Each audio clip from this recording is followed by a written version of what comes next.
Hi friends, നമസ്കാരം. അങ്ങനെ നിലമ്പൂരില് ഇടതുപക്ഷ ജനാധിപത്യ മുന്നണിയുടെ സ്ഥാനാർത്ഥിയായിട്ട് CPIM-ന്റെ സംസ്ഥാന സെക്രട്ടേറിയറ്റ് കമ്മിറ്റി അംഗം സ്വരാജ് വന്നിരിക്കുകയാണ്. നമുക്കറിയാം, സ്വരാജിനെ SFIയുടെ വലിയ നേതാവായിരുന്നു, DYFIയുടെ സംസ്ഥാന സെക്രട്ടറി ആയിരുന്നു, MLA ആയിരുന്നു, പുണിത്തറ MLA ആയിരുന്നു. അതിനുശേഷം അദ്ദേഹത്തിൻ്റെ ജന്മനാട് നിലമ്പൂരാണ്. ശേഷം സംസ്ഥാന സെക്രട്ടേറിയറ്റ് അംഗമായി. സംസ്ഥാന സെക്രട്ടേറിയറ്റ് അംഗം എന്ന് പറഞ്ഞാൽ സംസ്ഥാന സെക്രട്ടറിക്ക് തുല്യം തന്നെയാണ്. ഒരു സംസ്ഥാനത്തെ നയിക്കുന്ന CPM-ന്റെ സംസ്ഥാനത്തെ കേരള സംസ്ഥാനത്തെ CPM-നെ നയിക്കുന്ന ഒരു കമ്മിറ്റിയുടെ ആളാണ് സ്വരാജ് എന്ന് പറയുന്നത്. അപ്പോൾ സ്വരാജ് മത്സരിക്കാന്ന് വെച്ചാൽ സംസ്ഥാന സെക്രട്ടറി അല്ലെങ്കിൽ CPM അവിടെ ഏറ്റവും മെയിൻ ആയിട്ടുള്ള ആളോടെ മത്സരിക്കുന്നത് തന്നെയാണ്. അദ്ദേഹം പാർട്ടിയെ നയിക്കുന്ന ആളാണ്, പാർട്ടി ക്ലാസുകൾ എടുക്കുന്ന ആളാണ്, പുതിയ സിനോസിസുകൾ തയ്യാറാക്കുന്ന ആളാണ്. അങ്ങനെ ഉയർന്ന തലത്തിൽ CPM-ന്റെ എല്ലാ ഘടനകളെയും, ഇപ്പോൾ ബഹുജന, യുവജന, വിദ്യാർത്ഥി സംഘടനകളെയൊക്കെ അണിനിരത്തിക്കൊണ്ട് അവിടെ കൊണ്ടുവരാൻ പറ്റിയ ആളാണ്. അപ്പോൾ CPM-ന്റെ അല്ലെങ്കിൽ LDF-ന്റെ സ്ഥാനാർത്ഥി സ്വരാജ് എന്ന് പറയുന്ന ഒരു കമ്മ്യൂണിസ്റ്റ്, അദ്ദേഹത്തെ കമ്മ്യൂണിസ്റ്റ് എന്നാണ് പറയുന്നത്. നമ്മൾ ഈ മാധ്യമങ്ങളൊക്കെ ഒരു ഇലക്ഷൻ വന്നു കഴിഞ്ഞാൽ മുസ്ലിം വോട്ട്, ഹിന്ദു വോട്ട്, ക്രൈസ്തവ വോട്ട്, ഇവിടെ ജാതി വോട്ട്, അതുപോലെ തന്നെ മത്സരിക്കുന്ന ജാതി മതമൊക്കെ തിരിച്ചറിയും. അദ്ദേഹം ഒരു കമ്മ്യൂണിസ്റ്റാണ്. UDF-ന്റെ സ്ഥാനാർത്ഥി ഷൗക്കത്ത്, ആര്യാട് ഷൗക്കത്ത് എന്ന് പറയുന്നത് പേര് കൊണ്ട് ചിലപ്പോൾ ഒരു മുസ്ലിമാണെന്ന് തോന്നുന്നു. അദ്ദേഹം അങ്ങനെ വലിയ വിശ്വാസിയായിട്ടൊന്നുമല്ല പറഞ്ഞേക്കുന്നത്. അദ്ദേഹം ഒരു നിരീശ്വരവാദി, ആ ഒരു ലൈനിൽ ജീവിക്കുന്ന ആളാണ് എന്നാണ് കേട്ടിട്ടുള്ളത്. വിശ്വാസി എന്ന ലേബലിലല്ല അദ്ദേഹത്തിന്റെ പിതാവും അറിയപ്പെടുന്നത് അല്ലെങ്കിൽ അറിയപ്പെട്ടിട്ടുള്ളത്. അദ്ദേഹം ഒരു നിരീശ്വരവാദി ലേബലിൽ അറിയപ്പെട്ട ഒരാളാണ് ഷൗക്കത്ത് എന്ന് പറയുന്നത്. മൂന്നാമത്തെ സ്ഥാനാർത്ഥി എന്ന് പറയുന്നത് STPയുടെ സാദിഖ് ആണ്. STP ജില്ലാ വൈസ് പ്രസിഡന്റ് ആയിട്ടുള്ള സാദിഖ് നെടുത്തുടിയാണ്. അദ്ദേഹം ഒരു വിശ്വാസിയാണ്, അദ്ദേഹം ഇസ്ലാം മത വിശ്വാസിയാണ്. അപ്പോൾ ഒരു കമ്മ്യൂണിസ്റ്റ്, ഒരു നിരീശ്വരവാദി, ഒരു മുസ്ലിം, അങ്ങനെ മൂന്ന് വ്യത്യസ്ത മേഖലയിൽ നിന്നുള്ള ആളുകൾ വന്നു. നാലാമത് അൻവർക്ക വന്ന, ഇന്നൊക്കെ ഒരു മുസ്ലിം കമ്മ്യൂണിറ്റിയിൽ നിന്ന് തന്നെ മത്സരിക്കാൻ വരുന്ന ആളാണ്. ഈ BJP-യിൽ നിന്ന് വന്ന. അപ്പോൾ അത് BJP-യിൽ നിന്ന് ഒരു വരികയാണെങ്കിൽ ആരെ കൊണ്ടുപോകും? ഇപ്പോൾ BDJS-നാണെങ്കിൽ ഒരു ഈഴവ സമുദായത്തിൽപ്പെട്ട ആളുകളായിരിക്കും അവിടെ സ്വാഭാവികമായിട്ടും മത്സരിക്കുക. അങ്ങനെ കാറ്റഗറൈസ് ചെയ്തിട്ട് സമൂഹത്തെ ഇങ്ങനെ പഠിപ്പിച്ച നമ്മുടെ മീഡിയാസാണ്. അപ്പോൾ മൂന്ന് വ്യത്യസ്ത വിഭാഗത്തിൽ നിന്ന് മൂന്നാളുകൾ അവിടെ ഇലക്ഷന് റെഡിയായി നിൽപ്പുണ്ട്. ഇനിയിപ്പോൾ അൻവർക്ക തൃണമൂൽ കോൺഗ്രസിന്റെ സ്ഥാനാർത്ഥിയായിട്ട് വരുമോ ഇല്ലോ എന്ന് പറയും. സ്വരാജ് വന്നതോടുകൂടി മത്സരം കടുത്തു. കാരണം ഇത്രയും ദിവസം ഷൗക്കത്തിന് ഈസി വാക്കോവമാണ് എന്ന് കരുതിയിരുന്ന കോൺഗ്രസ്സുകാർക്ക് ഉൾപ്പെടെ മത്സരം കനത്തൊരു പ്രതീതിയുണ്ട്. ഇപ്പോൾ STP മത്സരിക്കാൻ വന്നപ്പോൾ CPM-ന്റെ ഒരു ദുർബലനായ സ്ഥാനാർത്ഥിയാണെങ്കിലും സ്വതന്ത്രനാണെങ്കിലും STP-ക്കാർ നമ്മുടെ കുറച്ച് വോട്ട് പിടിച്ചാലും നമുക്ക് ജയിക്കാവുന്നൊരു ആത്മവിശ്വാസം UDF-ന്റെ ക്യാമ്പിൽ പലപ്പോഴും ഉണ്ടായിരുന്നു. നമുക്കറിയാം, STP അവിടെ നിന്ന് പിടിക്കുന്ന വോട്ട് സ്വാഭാവികമായിട്ടും UDF-ന്റെ വോട്ടുകളായിരിക്കും കൂടുതൽ പിടിക്കാന്നുള്ളത്.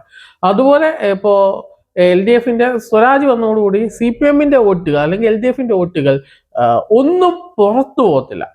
അവിടുന്ന് ഒരു വോട്ട് പോലും അങ്ങോട്ട് മാറത്തില്ല. സംഘടന വോട്ടുകൾ, പാർട്ടി വോട്ടുകൾ, അനുഭാവി വോട്ടുകൾ കൃത്യമായിട്ട് പെട്ടിയിൽ വീഴുമെന്നുള്ള കണക്ക് CPM-നുണ്ട്, അല്ലെങ്കിൽ ആത്മവിശ്വാസം CPM-നുണ്ട്. അതുകൊണ്ട് തന്നെയാണ് സ്വരാജിനെ ഇറക്കിയത്. സ്വരാജ് അല്ലായിരുന്നെങ്കിൽ ചിലപ്പോൾ ഷൗക്കത്തിന് ഈസി വാക്ക് ഓവറിലേക്ക് ചിലപ്പോൾ എത്തിയേനെ. UDF-കാർ പറയുന്ന പോലെ ചിലപ്പോൾ എത്തിപ്പോയേനെ. സ്വരാജ് വന്നതോടുകൂടി അത് മത്സരം കനത്തു എന്ന് തന്നെ പറയാം. വെല്ലുവിളിച്ച് രാഹുൽ മാങ്കൂട്ടമൊക്കെ വെല്ലുവിളിക്കുന്നുണ്ട്. എന്തിനു വെല്ലുവിളിക്കുന്നത്? രാഹുൽ മാങ്കൂട്ടമൊക്കെ എത്തുന്നതിന് എത്രയോ കാലം മുമ്പ് ഇവിടുത്തെ രാഷ്ട്രീയ കളരിയിൽ സംഘടനാ തലത്തിൽ പ്രവർത്തിച്ചിട്ടുള്ള ആളാ സ്വരാജ് എന്ന് പറയുന്നത്. അദ്ദേഹത്തിനെതിരെ കുറെ ആരോപണങ്ങൾ വന്നിട്ടുണ്ട്. ആരോപണം ഒന്ന് പുണ്യത്തറയിലെ ഒരു RSS കേന്ദ്രവുമായിട്ട് ബന്ധപ്പെട്ട് അവിടെ സ്ത്രീകൾ അടക്കമുള്ളവരെ പീഡിപ്പിക്കുന്നു, നിർബന്ധിത മതപരിവർത്തനം നടത്തുന്നു, അതൊരു എന്താ പറയുക, അവിടെ ആളുകളെ മനഃപൂർവ്വം ദ്രോഹിക്കുന്നു, ആക്രമിക്കുന്നു, പീഡിപ്പിക്കുന്നു എന്നൊക്കെ പറഞ്ഞൊരു പെൺകുട്ടി തന്നെ മാധ്യമങ്ങളുടെ മുന്നിൽ വന്നിട്ട് അതിനെതിരെ ഒന്നും മിണ്ടാതിരുന്ന, അല്ലെങ്കിൽ അതിനെതിരെ ഒരു ഇതും മിണ്ടാത്തൊരു MLA ആണ് അദ്ദേഹം.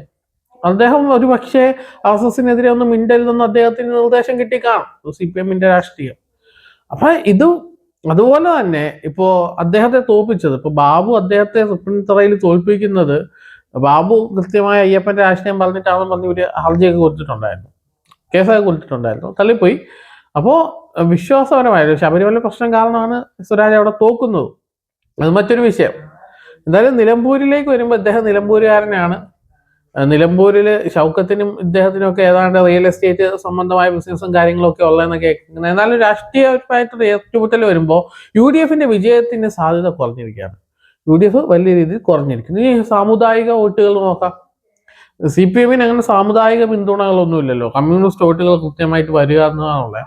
കോൺഗ്രസിനാണെങ്കിൽ കൂടുതൽ സാമുദായിക പിന്തുണകൾ കിട്ടുക. പിന്നെ CPM ആണെങ്കിൽ പലപ്പോഴും മുസ്ലിം വിഭാഗത്തിലെ വിവിധ സംഘടനകളിൽ നിന്ന്, ഇപ്പൊ സുന്നി സംഘടനകളിൽ നിന്ന്, അല്ലെങ്കിൽ മറ്റ് മുസ്ലിങ്ങൾക്കിടയിൽ കുറെ സംഘടനകളുണ്ട്. ഒരുപാട് സമസ്തയുണ്ട്, സുന്നിയുണ്ട്, അങ്ങനെ കുറെ സംഘടനകളുണ്ടല്ലോ. സമസ്തയുടെ സുന്നിയുടെ ഒക്കെ വോട്ടുകൾ പിടിച്ചെടുക്കാൻ അവർ ശ്രമിക്കും. പലപ്പോഴും കിട്ടും കിട്ടത്തില്ല. ചില വോട്ടുകൾ പൂർണ്ണമായിട്ടും കിട്ടും, ചിലതൊന്നും കിട്ടത്തില്ല. അങ്ങനെ ഒരു അവസ്ഥയുണ്ട്. അപ്പോൾ ഇതൊരു അങ്ങനെ കിട്ടുമെന്ന് എനിക്ക് തോന്നുന്നു. സ്വരാജിന് അങ്ങനെ സമസ്തയുടെ വോട്ടുകളൊന്നും കൃത്യമായിട്ട് പൂർണ്ണമായിട്ടും വരുമെന്നുള്ളതായിട്ട് എനിക്ക് തോന്നുന്നില്ല. പിന്നെ ഷൗക്കത്ത് പേരുകൊണ്ട് മാത്രം മുസ്ലിമായിട്ട് ജീവിക്കുന്ന ഒരാളാണെന്നാണ് നിലമ്പൂരുകാർ പോലും പറയുന്നത്.